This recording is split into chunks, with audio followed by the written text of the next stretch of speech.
You can find your real choke point in an afternoon with a whiteboard and no software at all. Here is how. Pick one job that completed last month. A normal one, not your best or your worst. Now draw every step it went through, from the moment the customer first made contact to the day the invoice was paid. Be honest about the steps that are not written down anywhere. Someone remembering to ring back. A text between two staff. A note on a whiteboard that got wiped.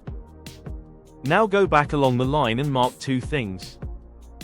Every point where the job waited on someone, and every point where the same information got entered a second time. Those marks are your choke points. Most businesses find between 3 and 6. Then ask one question of each. If this stopped happening tomorrow, what would change? The one with the biggest answer is where to start. Do not fix all of them. Pick one, fix it, and let it run a fortnight before you touch anything else. The discipline of leaving the others alone is what makes the first one stick. Book your free AI business audit.